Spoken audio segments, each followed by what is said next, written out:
All right, so today I want to talk about this tweet from Thomas Sowell. Now, given in times like this, it's very important we talk about stuff like this for obvious reasons. So, um, getting into it, he says, "Black votes matter to many politicians more so than black lives. That is why such politicians must try to keep black voters fearful, angry, and resentful. Racial harmony would be a political disaster for such politicians." Now, again, it is a very important point, and the problem with the whole, I mean, there's many problems with the whole Black Lives Matter movement. I mean, the first one being, if you actually care about black lives, the first thing that you would address is what goes on in your own community. I mean, single motherhood, the fact that black girls report being sexually abused at a much higher rate than white girls, for example. Several things like that. I mean, the first thing you need to do is the average person look themselves in the mirror, because police killings account for like 1%. I think it's even less than 1% of blacks that are killed. So again, not that those lives don't matter, but what I'm trying to say is that when we have issues in society, we should deal with the ones that affect the most amount of people, because 100 people's lives are more valuable than one person's life, and I don't think anyone would debate that. The problem is that people want to blame the police, because blaming the police is a simple way to not admit that much of the plight and of the stress and the anger that goes on is from their own doing. And a lot of this stuff, again, it stems like what happens in single motherhood, at least more likely than average. You have girls that increasingly end up single parents, increasingly end up sexually abused. Uh, and what happens to the boys? Well, they end up more likely, not all of them obviously, but they're more likely to end up as gang members, um, more likely to have kids and leave, more likely to create. And the problem is they're more likely to create the problems that they were worried about in the first place, I guess, is the best point, the point to put it in, or the point to make. So that's the first thing. And but I don't want to talk about that the whole video. What I wanted to talk about, as far as most of it goes, is the politician and the political aspect of it. And that this is one of the biggest issues of it too, and that you have most of these democratic areas. I mean, take Minnesota, New York, some of these places, they're overwhelmingly run by Democrats. And I'm not saying that's just the Democrats' fault, but what I am saying is that it's definitely more the Democrats' fault. And for the simple reason that the way the Democrats and the way leftists get elected in general is they promise poor people, they promise racial minorities, they promise them free stuff. And the problem with that is that that doesn't fix the underlying problem. It's like putting a band-aid on a wound, or putting a band-aid on a gaping wound, I guess would be the better way of putting it, and that you just temporarily fix the problem. So if you really want to fix the problem, you need to figure out what's causing it in the first place.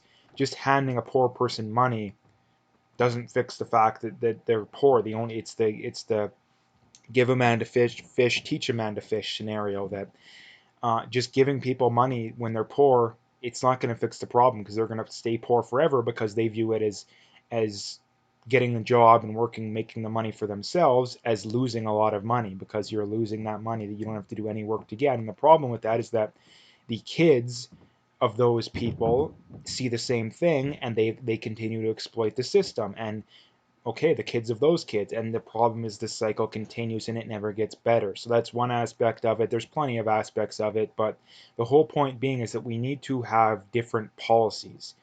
We've been trying the same policies over and over again, and it's gotten a little bit better, but in a lot of ways it's gotten worse. I mean, you point out the fact that the divorce rate and the single parent rate was much less likely like 100 years ago in the black community. Now, there is no possible way to argue that the reasons for being single parents, for not graduating from high school, for committing crimes, all this kind of stuff. At least, is some of it racism? Yes, but the majority of it, no. For the simple reason that all of those things were less of an issue 100 years ago. Blacks stayed, they stayed in, they had stable parents. They had, you know, two-parent households. They graduated from, they went to school. They, you know, all this kind of stuff. They did more. They were, better at it isn't a good way of putting it, but they didn't they didn't have kids out of wedlock as much, or even, you know, stable relationships. They graduated high school more, all that kind of stuff. And there's no possible way that you can argue, at least with a straight face, if you ask me, that um, they face more racism nowadays than they do 100 years ago. Because back then there was Jim Crow, there were still a lot of people alive that would have remembered slavery. So there's no possible way you can make that argument, and I don't think most people would, but I mean, some people probably would, but there's no possible way you can actually make that argument and be taken seriously. So the main point being is that if we want to fix this problem, we need to first figure out what the problem in the first place is, because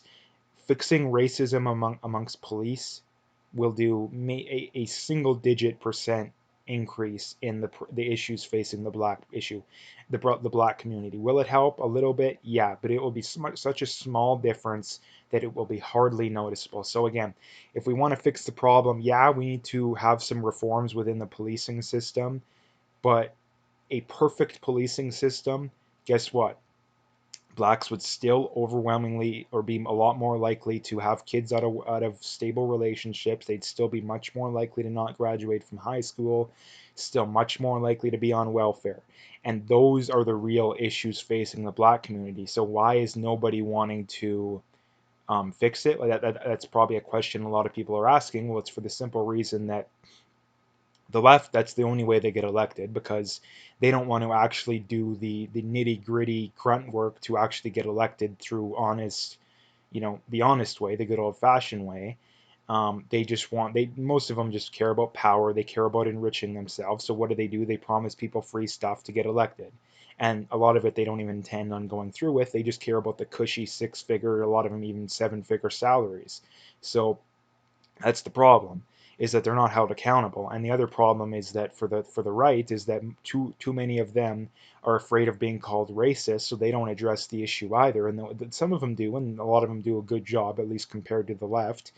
But too many of them are afraid of being called racist, because the minute they propose something other than welfare, and the minute they criticize single parenthood, you're going to get the sexist, racist comments through the roof, and most politicians cannot deal with that. So that's the main reason why the politicians don't want to address it. And there's obviously other issues, but those are the main ones. So um, anyway, I just wanted to make a quick video about that, because again, a lot of people don't understand this. Most of them probably not being people watching this video, but chances are you know someone who isn't awake when it comes to this kind of stuff. So that's kind of why I wanted to make the video. So anyway, if you liked it, make sure to hit that like and subscribe. Check out my PayPal and email. I got linked in the description. Again, appreciate any donations, but at the very least, just hit that like and subscribe if you haven't already.